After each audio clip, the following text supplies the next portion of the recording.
Alhamdulillahi Rabbil Alamin. Thumma salatu wassalam ala Rasulullahi sallallahu alayhi wa sallama. Ekitiibwa n'ettendo bidde eri Allah subhanahu wa ta'ala. Allah tumwebaza olw'ebirungi byonna byatuwadde ne byatukoledde. Allah tumwebaza olw'okutuwa obulamu obulungi alhamdulillah. Nze lunaku Allah mugamba mwebaza amakubo gaggadde kubanga alhamdulillah tebingi byampadde. Nenzirako okusalira omubaka waffe Nabiina Muhammad sallallahu alayhi wa sallama. Assalamu alaikum wa rahmatullahi wa barakatuh. Bulijjo tuba tuyingiddewo mu programu yaffe Islam and Business Fungiza Tukole okulaba nga twegattako ebintu ebituyamba ate nga bitutwala mu maaso. Nga tetunagenda wala tutandika okunyoleramu ne bannaffe Allah nga yabagezesezza n'okufiirwa. Okufiirwa kintu kinene, ebigeze byonna bibaawo, naye okufiirwa ko omuntu aba takyadda. Ti inna lillahi wa inna ilayhi raji'un. Saba Allah abagumye emitima gyammwe, abanyweze ate era abakamfatinge buli kimu, n'abo Allah babajjuludde nabo abasonyiwe era abasaasire. Nenzirako okusanyukiramu ne bannaffe Allah bye yawadde ebirungi. Temwerabira okukola shukuru ku lulimi lw'okuyisaako alhamdulillah n'okwogera ku birungi ebyo Allah byakuwadde. Nakyo kikulu nnyo nnyo nnyo nnyo nnyo nnyo nnyo, kikulu nnyo mu maaso ga Allah. Olunaku olwaleero mu studio mugenyi waffe aba yatuuse dda era nga yakyadde dda era nga tuba tugenda mubanjulira. Teweerabira okufollowinga Alban TV, ogenda mu Google Play Store no downloadinga app yaffe nejja bw'ogigoberera no scrollinga zonna channels kweziri Spark, NTV, BBS, KBS then nayo kweri n'otuwa omutima ne tubeera among the favorites. N'osobola okuviewinga programs zaffe zonna nga bwe zigenda. Yenna abatumisinze osobola otusanga ku TikTok ne ku YouTube singa tuba tukukyazizaako we upload ekyo kyoba wasomesezza abantu ate nawe ne weeviewinga ne weenyumirwa. Alban TV ya muvubuka kunyikiza muvubuka ddiini aleme kutegeera nti omala kula n'otandika okuba nga otambulira ku ibaada. Olunaku olwaleero ninamu the most brilliant girl gwe nakalaba olunaku olw'amakya ga leero ng'ali mu studio wano agenda kutugatambula naye mpola mpola atubuulire atambuza atya holiday ye, okusoma kwe, eddiini n'ebyensi. Nsanyusa kulaba. Kali Hajjat Mariam. Batolere ku salaamu abalabe baffe. Assalamu alaikum wa rahmatullahi wa barakatuh. Wa alaikum salam wa rahmatullahi wa barakatuh. Your name? NAMUTEBI Shinaz Ali Jauhara. I'm from Bogomik Secondary School. I'm a 13-year-old teenager. What? Yes. 13 year? In Yes. senior 3? Senior How 2. come? Senior 2? Yes. Hey, how come? Most of senior 13 girls are always in P7, maybe senior 1. How come? I had to skip some classes due to COVID. You're so clever. Yes. Nalese wa luzungu lero but mpola mpola nange kabanzizeyo back in those years nga mpulira amanshina. Can Yes. you please share us with your background? Like wazalibwa, where did you go? Where did you study your primary up to where you are right now? So I was born the August 23rd, 2011. My mom, Sentamu Halima Namagembe. She's so caring. Okay. I was born from Medical Center. My family is so caring and loving to say, everyone. You don't talk about your father? My dad. My dad is Shafiq Ali Subuka. Okay. He's kind, Okay. loving. I don't have much to say, but Okay. that's it. Let's proceed. So I had my first studies from White Angels Primary Nursery School, Masaja. Then I had to leave due to COVID. I joined Valiside Academy. Wait, before we have to share languages, or mixing. There are those ones who would like to watch you, and those ones again who would love to understand what you're talking about. So we are Okay. going to be mixing a little bit. We're not going to use English throughout because we have different viewers. Yeah, please mix. Okay. So I joined White Angels baby class. What was your first experience in school? What is that you can never forget in your nursery moment? Yeah. I cried the first day I was taken. And Why? it was very, I don't know if I'm to remember properly. It was, I think, drizzling or raining. Oh, mommy had taken me with, I don't remember her properly. But then I cried, but then they came to come for me. Time for going back. I've enjoyed so much. Ngandi musanyufu nnyo. Ngesagala kugenda. Wamanyidde dda. Nga tulimba come tomorrow and get a bottle of sun. So it wasn't bad. I enjoyed. You never cried again? No, I never. Maybe when I joined boarding in primary 2. Huh? When I joined boarding in primary 2, I had to cry. Where? White Angel still. Some video mommy came, so she was leaving. I cried. I joined boarding in primary 2. What? Yes. Abana tebakubako byakulya? Nali ngambira n'ekisumuzo kyange. We had so much care at school. Yes. Nga teweekyawa. I have so many friends. I easily make friends. So senior kati COVID najja which year? 2020? Yeah, I think I was in primary 4, beginning primary 4. So then after COVID, we had to go back at school. But then White Angels was going to leave me in primary 4 after COVID. Mommy was like, no, you are going to primary 5. So I had to change school. Then joining Valley Side Academy. It's also those sides of Masaja. So I studied there from my P5 until P7. So you skipped one class? No, I also never learned. I never learned P5 and P5. Also P5 I was joining, COVID came. So I went to P6. Direct? Yes. What if not coaching? Yes, coaching. I had. So from P4? Yeah, from P4, P5 to P6. What? Tebya kusumbwa? Akatini. Tell us about that experience. Because, of course, in P7, there's some work you have to review from those behind classes, from P3 work.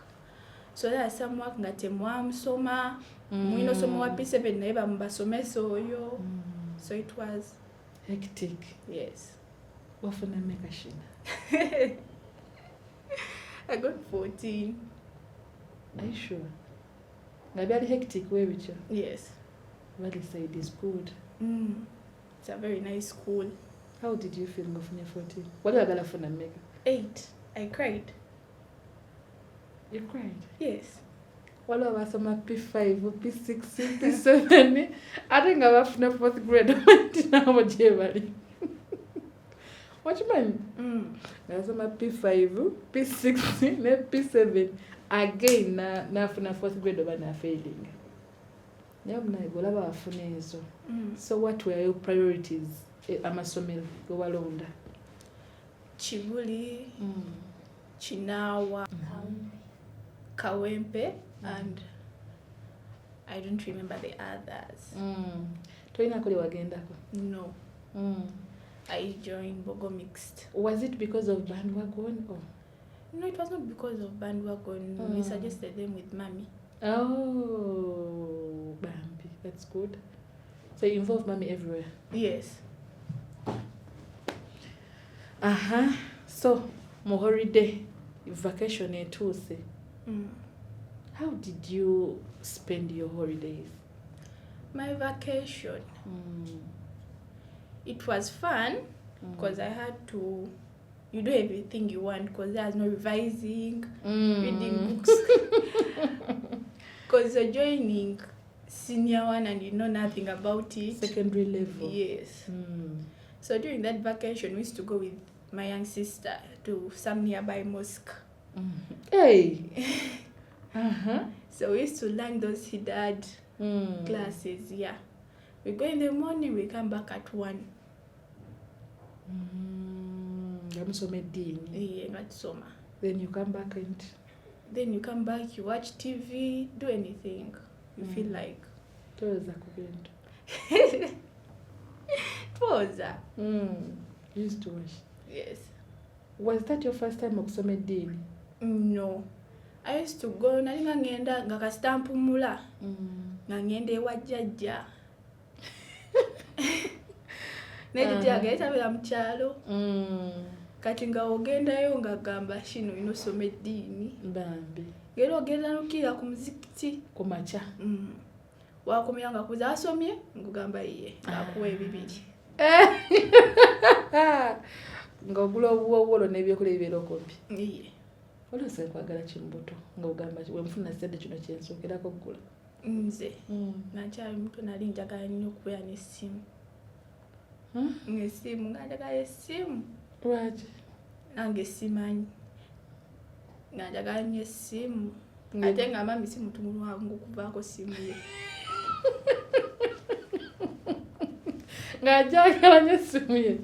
Nga naye nfula bize. Kati olwo ng'okola otya? Ogende wa jjajja? Ate talina smartphone.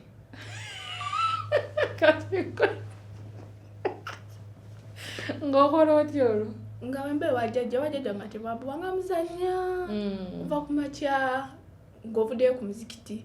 Ne muzannya. Okomekereza okooye. Bajjajja ate tebatuma mirimu tebakuba. Obeera muzzukulu aliravule. Nga tantuma nze yali omuto. Nga wadde otula wali kumpi. Nga ndeetera ebyennyanja.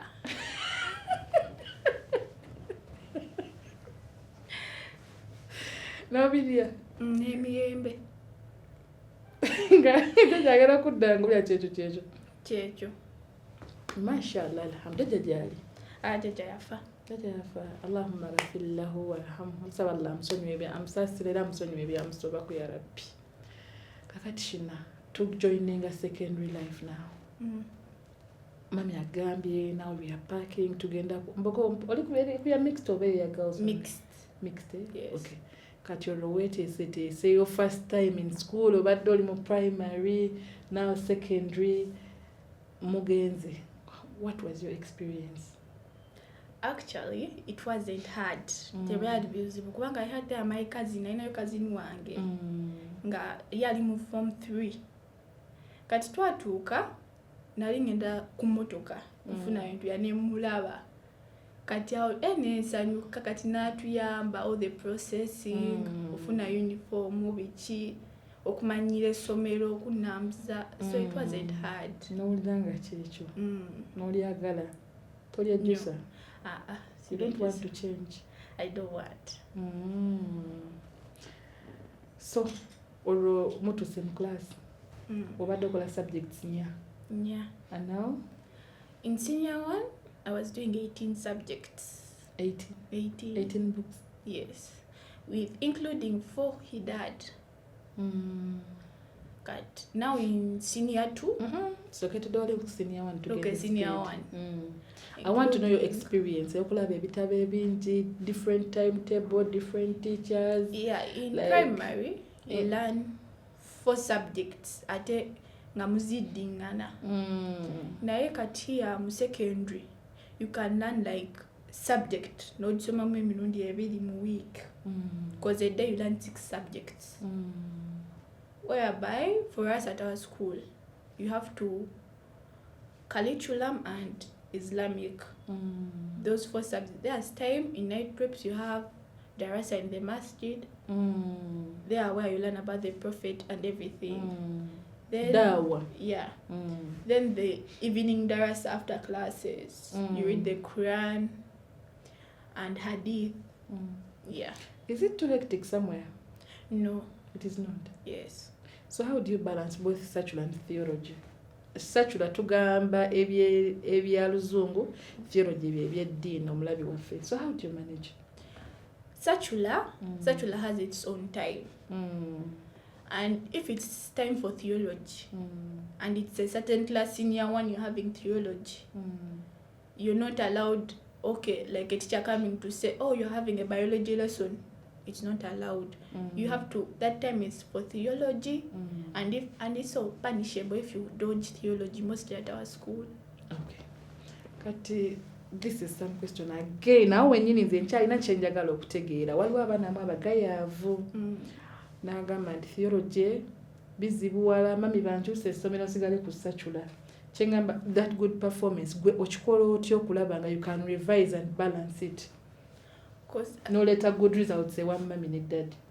My mom is a person you can't tell that you don't want theology because she likes sardines so much. So you get some time at school that's you're not with teachers, and we do darasa exams, those theology exams. So but we do them at the end of the term. So sometimes when you're with the sheikh, you revise with him. And you even revise theology? Yes. Okay. Quran what? Because theology we learn it like 4 days in a week. 2 night darasa, then 2 Quran and etc. So you have to manage yourself. At school they encourage us to make a personal timetable. A personal for you? Personal, yes. Dear parents, kanchongere mu Luganda, Shina tugambi, at their school, they encourage them to have a personal timetable. Nti gwengo omwana olina okuba timetable yo kono revising, right? Yes. Kono revising ira ate newaka, it's the same thing, right? Okay, so please mukitegedde ekyo. But at home our school gives us a huge holiday package. There is no time. It's a booklet, yeah. So at school, once you have that personal timetable, there is some free time we have at school, like no teachers, like night preps. They don't teach. You get certain rooms, you sit for 2 hours, you revise. Okay. Watugambi nti after darasa mjisoma after magharibi? No, if you're having night darasa, we after Isha, you enter the masjid. So if it's a day like Wednesday and senior 2s, you having night darasa. After Isha, you enter the masjid. So the time for preps, the other classes are in preps. You guys are having darasa for 2 hours. And now evening darasa, it's after classes. We have this session, it's called remedios. After. What does it mean in Luganda? Remedios. Simanyi. Oshimanyi mu Luzungu? Kimenye mu Luzungu kale tugezeeko kitegeera. Kale nga tumaze classes olweggulo. Sawa 10. Kati ne mugenda mu dom ne mukyusa. Kati that time okuba sawa 10 ne dakiika nga 3 paka 12, that period. You get out of dorm with wearing your casuals, you go to room, certain classes, you sit, you revise. So kati olumu mwobo obudde era muyinza okubeerayo nga senior 2 still oba senior 1, you having evening darasa. Whereby yawe musoma ne basheyi Qurani, biti byonna ya sauna byonna. That's the remedial time, but when batemina darasa muba mu revising bitabo. You don't get time to rest. What time do you eat food? Supper. 6 p.m. 6 p.m. Yes. Yeah. You use that 1 hour? Yeah, 1 hour. Then you move out from dorm to masjid. You have maghrib. Then you listen to khutbah until Isha. No, that is not khutbah. Is it khutbah? I don't know. Okay, preachings. Yeah. Those preachings. Until maghrib. Until Isha, sorry. Then after Isha, you go for night preps or darasa. Banange. So right now Twitter session eyokulaba omwana yeteekateeka atya okusoma. Dear parents, one thing we should know is abaana baffe, it is the key to our success. Somewhere in future, inshallah, nga Mungu amuwadde obulamu obulungi. Kadda we Shina is prepared in her mind. Achumanya inokera kumacha n'asaala n'akola byonna kubanga ne mami wa inspiring okulaba nga amulemeza ku ddiini n'akitegeera nti alina osigala ku mulamu ogwo ogw'eddiini era n'akola ebintu nga bimugattako Shina. Yes. So you've been through school, ng'omwana kubanga you're still a student right now. Yes. Kino ekibuuzo ngenda kikubuuza ate nga nkibuuza on behalf of n'abaana abalala batulaba. Yeah. What do you like most? Ki ky'osinga okwagala mu nsi eno? My mom. Your mom. Why? Growing up, I've been so with my mom so much. I spend a lot of time with her whereby niwajja ku ssomero ana kale banda bangandi naye ngeje tweyisa bagamba oyo muganda wo. She's my mom. Era bambanya amugamba mama we ngamba nga muganda wo kale the way we conduct talinga nti omutwala ogamba kadde these people whereby tebakwataganya na mama ba ngoba mukambwe nnyo nga they don't have that connection. What brings that connection? Chacheta okwatagana okwo. We just understand ourselves. Masha Allah, alhamdulillah. So gosema kwagala munsi. Okay. Bichi how can I ask? What inspires you about her?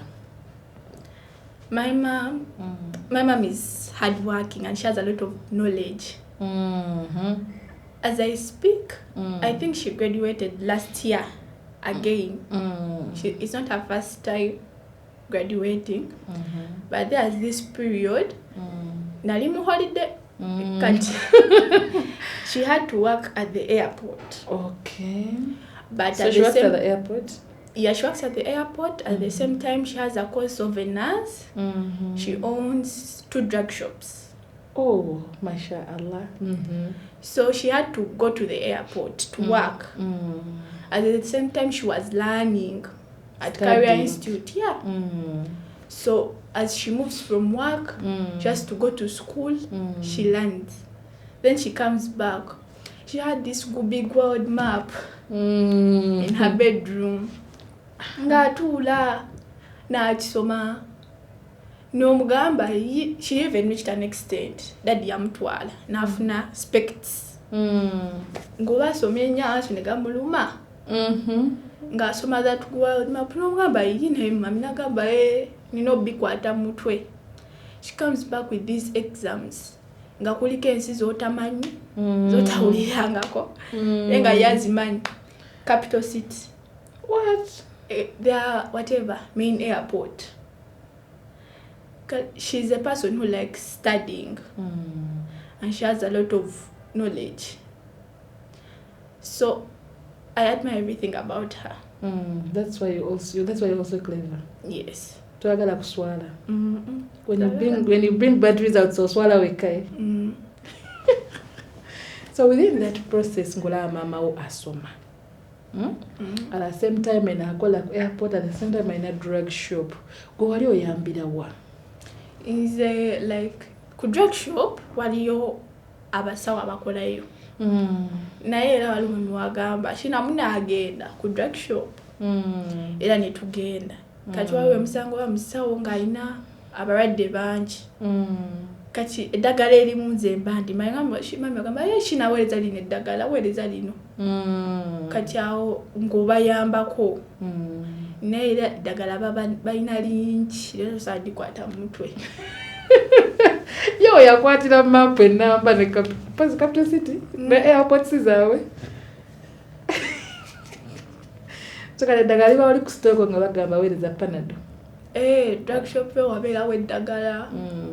Kwa kuba waliwo even that side eya lip gloss, perfume, ebyokwekolako. Byonna nga bino drug shop tatubulira linnya talina linnya. Eina. Aviators drug store. So oba oyanjula ekintu olina kiranjula nga kiri official nti mami aina drug shop, aina 2 drug shops, one is called and the other one. Kati tunnyonnyole tutegeere ebintu byambambi bulungi. Esooka it's called Aviators drug store. Yo yagitandika ddako. But the other one tanagituuma linnya cause yakagitandika this year. Ali mu Gizimba ennya sinalitegeera. Nalitegeera. Insha Allah tusaba Allah agiteeko baraka. inshallah. Kati eddagala oliyize mpola osobola okukola first aid. Aze ntya ebintu by'obusawo. No, first aid omutwe gunnuma. There I can. What do you give me now? Panadol. Only? Yes. Ate extra. Panadol extra. Yeah, there's this ordinary Panadol and Panadol extra. What else do you know? The medication. Akatonotono ng'omuntu azze in case mami agenze oba alinako wagenza. Magnesium. I know this one. I'm forgetting. It's for stomach ache. I'm forgetting it. Action, but Action, people with ulcers don't use it. Action walubuto? No, wamtwe. N'abantu ba ulcers bamukozesa. Aba Action badde sikimanyi seza byo tugenda tugula buguzi tebakingambangako. Olabye wonjigiriza. No one has ever told me that Action so aba ulcers tebamumira. Nze namusaba mami n'agamba goyina ulcers toyina mumira. Then there's this omeprazole. You have ulcers. Wamutwe naye. Wa ulcers. The ulcers in no man's chair. You can recommend me that. Yes. Eddala ndyerabidde. Biwakayika okubanga olinako first aid. Erimu wendiraba nsogamba lino likola kino kati ndyerabidde. Indeed, oyize. Kati ku airport otugenda ekone mami. Ku airport, nami takyabera nnyo ku airport cause after her graduating, I think last year, she's planning to make an agency. Okay. That's going to be issuing tickets, visas to passengers. Yangamba bajagituma housing tours and travel. Kati ku airport takyabera nnyo ku airport tugenda obanga tulina gwe tutwala. Ogendayeko. Mami nga alina ebintu bingi. Alina ebintu bingi oba bikwasaganya atya. Byonna bikwasaganya. Drug shop eno kino eno kiri kikyoyigamu. Kyenjigamu kiri nti you have to be hard working. Because whereby is me, I like money. I like money. So, but you're not going to get money just out of the blue. You have to work so that you earn it. Era ne mami waba kwasenda gama kwasenda zange za bwerere. Era omukolera akanagamba kinakwata ti. Teri bya bwerere. Teri bya bwerere. Echi. Teri. Kati Shina, okyasomedde mu holiday. Because kusomero nsoma. And holiday bera short. Ne kusomero nze mba nsomedde. Kati weetuma otya nga in mommy's absence? Netuma ntya? Okugendera ku mateeka g'eddiini. Kuba sometimes abazadde betuba olumu tukujjukiza. Kino tewakitegedde mbu esswala etuuse. Akasimu kali katwala obwongo, data wabaako, and so many things. So how do you manage that? Mami ajala gamba oba gwe sala yakola ki? Ogamba leero kaweddemu. Ogamba olina sala. Weetuma otya nga gwe Shina? Simplify. The question.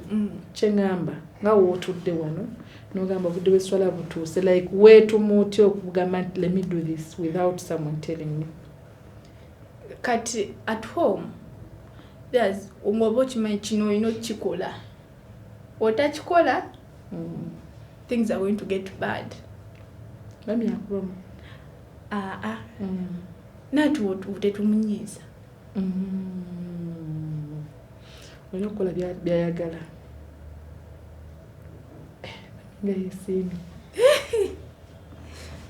So that's how you do it. Ne weetuma. Osoma ebitabo. Holidays for my bitabo. I have a big holiday package. Subjects zonna. Zonna sibamu. Ate curriculum zaakyuka mukola nnyo research. New curriculum. Era the phone. Last period, I didn't have a phone.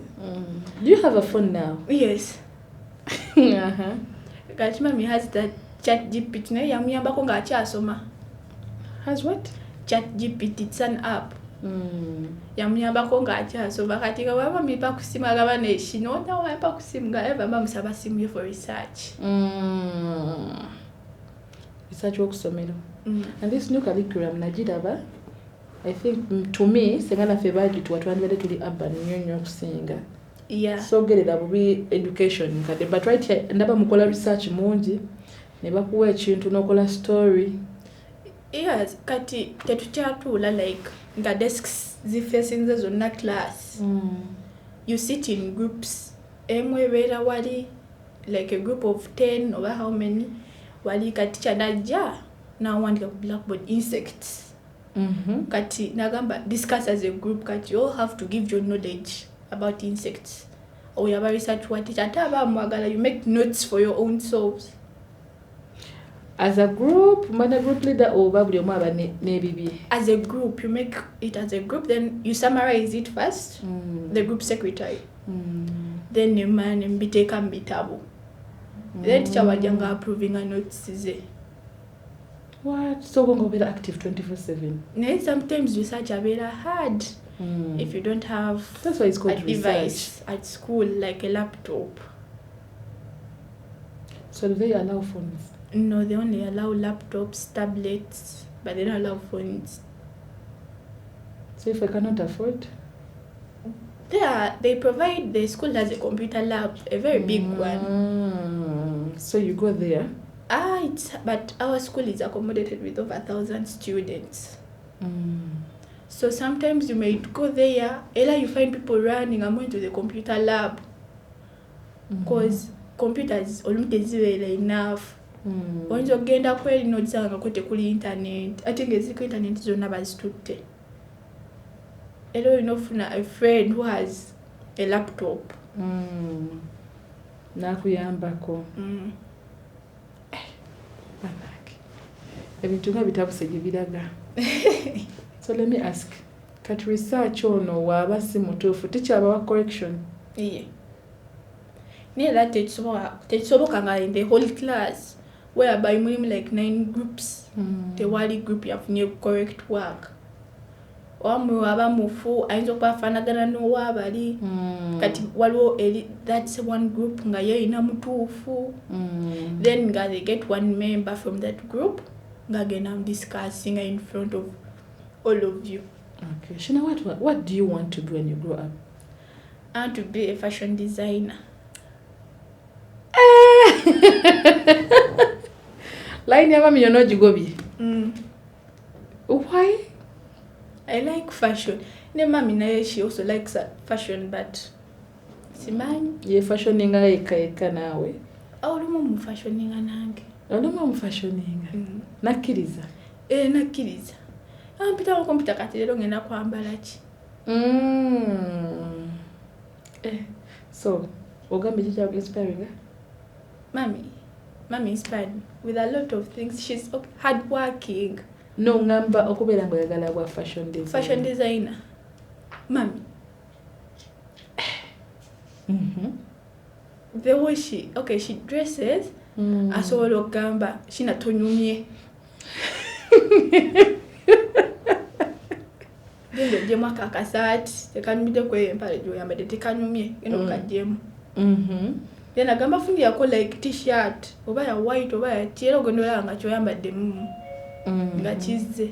So you developed the love yes of being a fashion designer. Wow. Ogenda ku designinga fe basiramu fe ko bagenda kubeera bonna. Ogenda kusoma course fashion and design. Ogenda kusoma ojengo kitukuba paka nange nja kugamba nyambazengako kale tewali Shina jango nyambaze. Do you have siblings? Yes, one. How do you inspire her? Naga mazina baba wange Shina because of this and this. What does she talk about you? Buli omwategera alaba ategere nti no wadde nga yegwe baba tegere nti yenze baba ewakani nako esawe nti na bino byenkola towards my young siblings. Awe tuli. She's 8. Kati she's stubborn. Alina effujjo lingi but ayagala nnyo ye okuzina. Ayagala nnyo okuzina. Naye wakulaba tugeze you have woke up in the morning. No tulabwe twalana batona kufuna maanyi naye tanaaba. N'omugamba genda onaabe. Dam wozuuka ku makya. Igwe n'otula ng'oli awo osonasona amaanyi gagenda ganaaba nga tonnaaba. Naye tanaaba n'omugamba agigenda onaabe. Agamba agwe baba tunnanaaba njebaabo. Okakaba nno nnaaba. Kuba nakukaka. Kuba nakukaka. Naye la kasoma lo nnaaba. Awa bakulanga oyimidde mbogera nnaaba. Nze asookayo. Chichi. Ngatandika olwanira ekina. Nze asookayo. Nga mukambwe. Si mukambwe fujjo. No, nga ine fujjo lingi. Kati omala ozuuka buzikino nakuba kimanyi waliwo alina okugoberera. Alina kasa tonaaba. Oba onaabye ku 7 oba nga buzibye naye zagenda onaaba. Aba akugoberera gakola bulungi. Kasita omugamba agenda onaaba gamba agogamba bano ogenda onaaba tonnanaaba. Omusomesa ku ddiini. Eddiini kale wakulanga okute Quran. Naye abayagala asome. Twegamba kyokola kyakoppa. Ayagala nnyo okunkoppa. Bambi. But you have to inspire her nga naye mami wako inspiring. N'omusomesa. Era abeera awo n'akulaba kati alina holiday work. N'omugamba John gw'olina waka mungi tomukola nnyo nganze. Gagamba unawo tonamumala. Wakulanga otule ku training nawe okola nga naye akola. Naye oba tokola gagamba gwe baba toli mukola waka tokogamba bano bakole waka.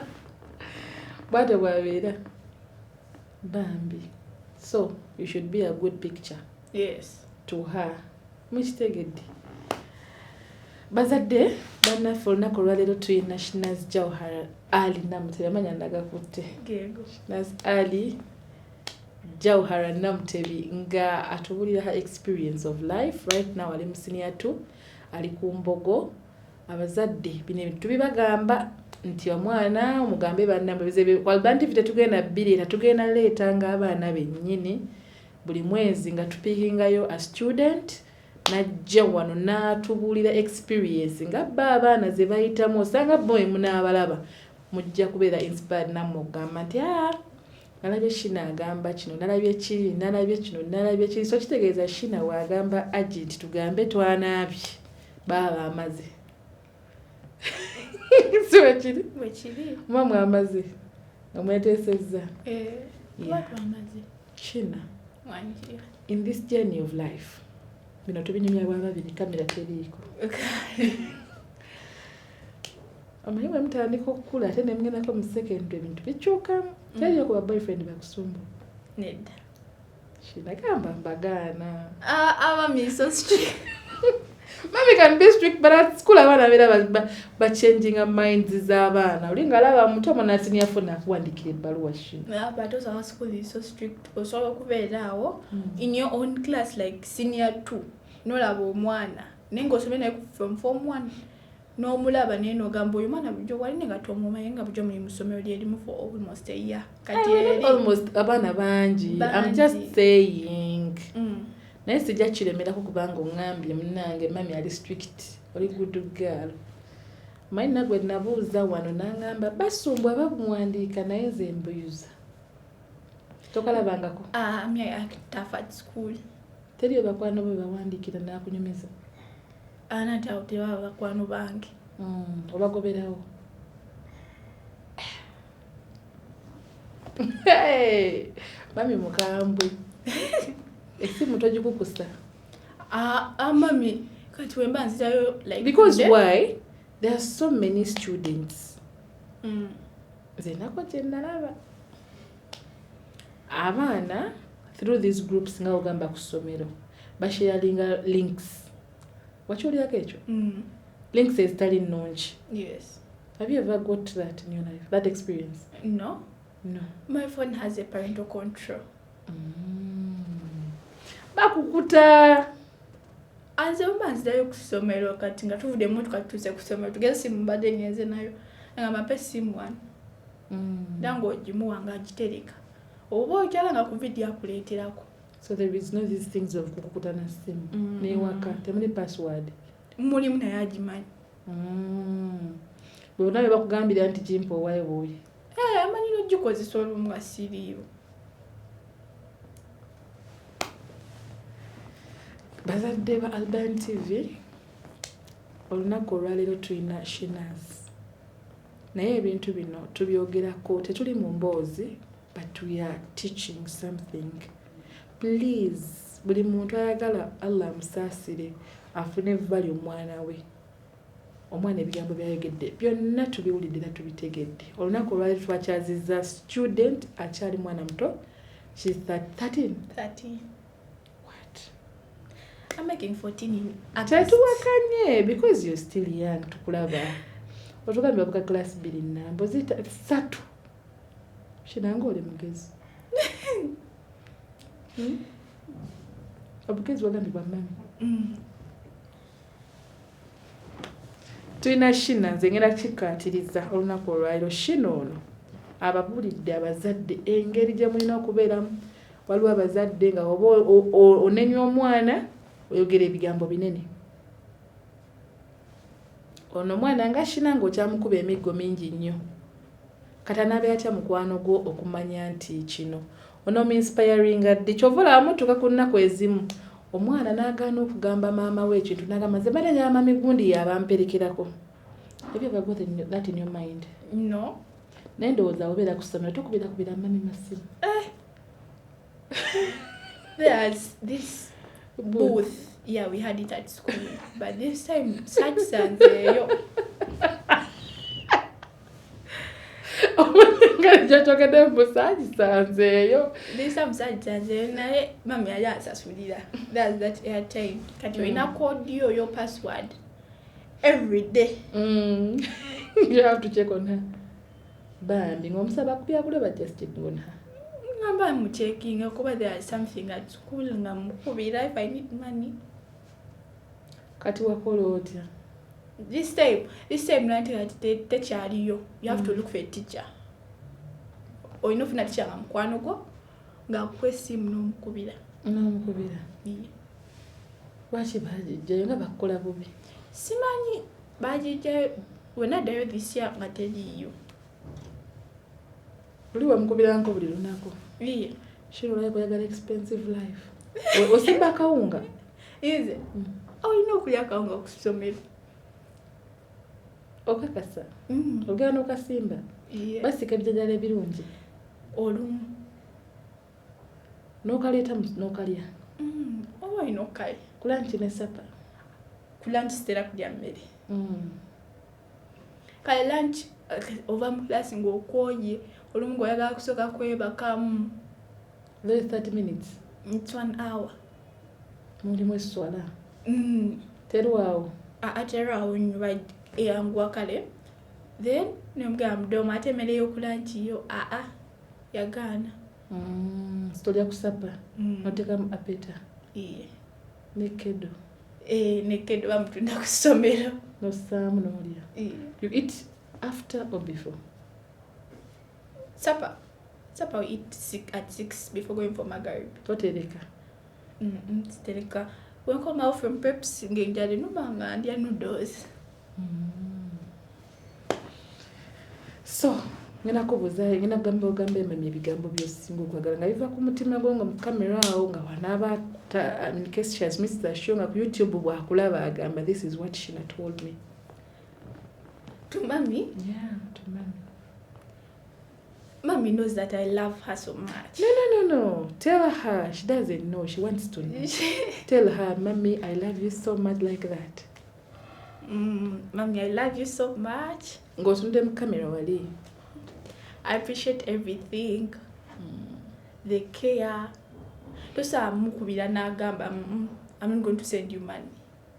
Because there's omukubira mami chiromo Nga tomorrow you're going back home. But chiromo you want money to buy whatever is at school. Nagamba, okay, you go, I'm going to put for you these teachers, whatever. Phone. I appreciate everything. I love you so much. I don't have much to say. I appreciate. Okay, so byonna bibeeramu. Byonna. Subject ki esinga okuzibuulira ku ssomero? Physics. Why? Physics is so hard. Very hard. What of chemistry? Chemistry, physics, math. Those three subjects are so hard. Twe ku magezi n'akulaba nga bimuzibuulira naye tuteme ffenna amagezi. Physics. Physics has a lot of mathematics. So if you're not very into mathematics, physics is also going to be hard. And mathematics, you don't revise math. You calculate it in form of revising.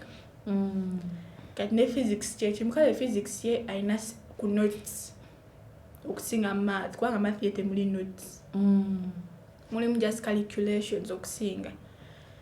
Ne physics ye it has some notes ne calculations. Kati oyino okubanga balancing math oyo okukwatagana bulungi ne physics. Whereby math okwata kitabo then you start calculating somewhere numbers.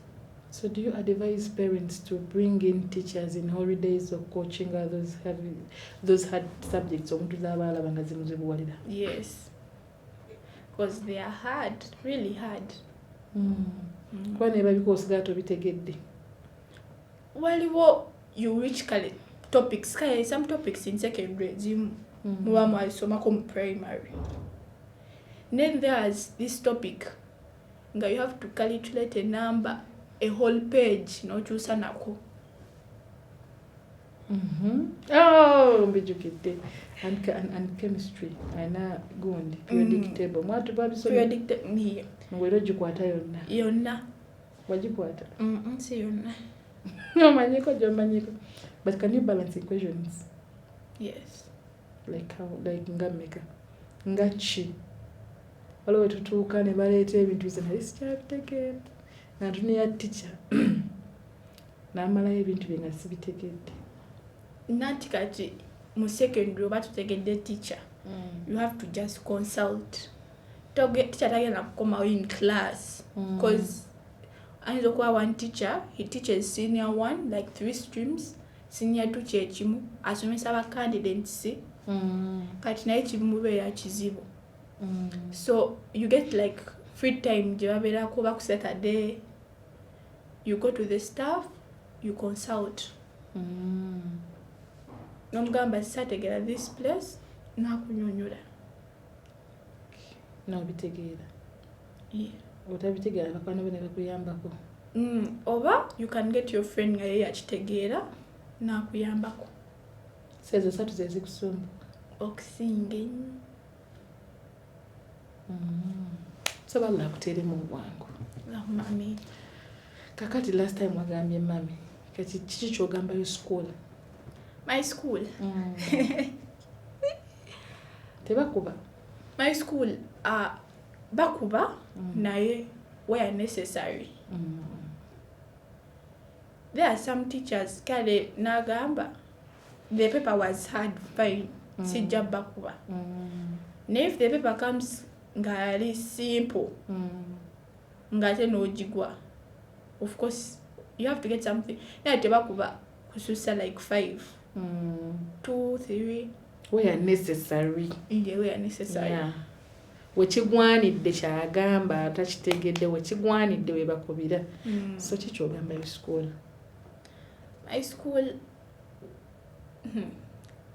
everything, the schedule, because you have to follow the school program and that program is very tight. You don't have time to louse around, play, but you also can get involved into sports because you have every sport in school. So my school is just perfect. Okay. Banange. Sikirabanga kwebanga lyensomedde. Alhamdulillah, tusaba Allah akuweeyo obulungi. Allahumma amin. Shina, what are your missions in life?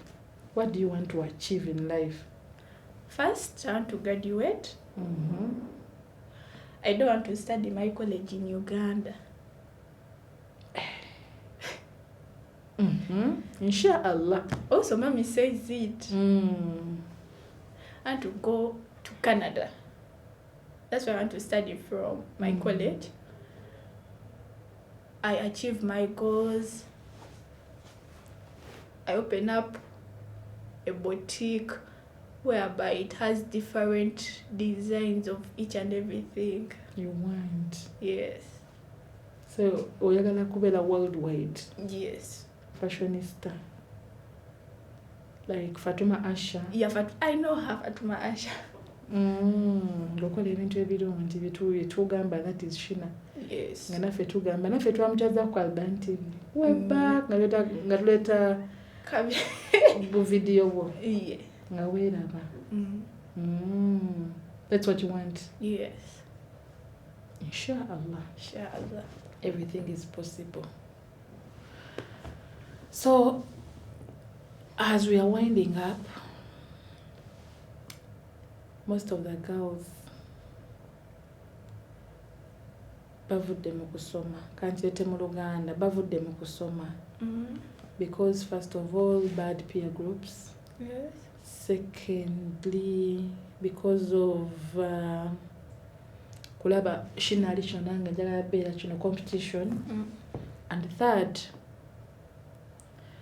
okubanga, how can I say it very well? Okubanga waloleka abana nga bagamba muzadde wa muswaza. Wakiraba kwe. Okay, ne bamaliriza nga bafunye ebizibu bingi. What do you tell such girls? The first thing that mostly girls makes them drop out of school, peer groups. Because you might find it's a group of 5. Then one of their friends gets attacked. Nabo ne bagenda bamulwanirako. Whereby imbu nabo bagende kale bamuyambe bamulwanireko nabo. Whereby which to kind of school DC. When now you're going to get involved. When now at our school, if you're in a group and you do something in a group, over this one is the leader, over what you're all suspended or just from the school. So those peer groups, they're like, tujasome ntia, tomorrow reaches chechim. Tujasome ebibuzo bikyali wala. The same thing, continue. Mukomekeza temusomye. And another thing, muzaddewo, what? That you're ashamed of your parent. Why should you be ashamed of your parent? Era abamu bagamba nze njagala muganda wange abajja ku ssomero saagala mami akaddiye. So you've seen that too. Abambi. So obalabira mu perspective kinga Shina. I don't know, cause I myself I can't do that. So I just wonder why they do such Competition bakuletedde biki COVID. Competition. Have you seen that? Yeah, in some people whereby bamuletera abayagala all of you to let you know. But she says, and if she gets to know to only bamuletera gamba nange nadde nteganisa gambe mami wange just kundeetera. That kahat. So gwe tukayina. Nga mama olwaki abeera akuswaza. Be bamanyi nange simanyi. Bakusobera. Omulabi waffe omulungi wa Alban TV olunaku olwaleero nga tuwumbawumba tubadde ne Shinaz Jauhara nga atuwa experience ye ng'omuntu gy'ayitamu. Ebintu byonna byatubulidde, it's been reality ng'etukwatako ffe ng'abazadde n'abaana ng'ebakwatako. Nze nagamba sigenda kujjanga wano tandike babuulirira biki byakkolera mu baana bamwe, but nja kunoonyangayo omwana gwe ndaba nga ali brave atule wano mu kamera tusharinge ideas ababuulire ebintu ebyenjawulo. Shina badde nkusaba osibula abalabi baffe. Assalamu alaikum warahmatullahi wabarakatuh. My last word is into teenagers, those getting involved in peer groups, relationships at school, and in Islam those relationships are haram. So you should do everything possible to avoid them in order to achieve your goals. Assalamu alaikum warahmatullahi wabarakatuh. Walaikum salam wa rahmatullahi wa barakatuh. Abalabi baffe abalungi sigenda beerabira bajjukiza ittaqullaha okutya Allah butuufu bw'okumutya ng'okufa tekunnakutuukako ekyo sijja kwerabira nga kyebajjukiza. Alban TV ogenda ku Google Play Store no download tekamu nti yo TV apps channel wo downloading Alban TV ojja kuba otusanga omulamwa gwaffe kunnyikiza abaana mu ddiini abavubuka. So by youth okusinga betwakwatako abasigadde bagoberere okumanya biki ebitugattako kubanga tetwagala babule mu ddiini. Erinnya nga bulijjo Mariam natuma omuweerezaawo. Assalamu alaikum wa rahmatullahi wa barakatuh.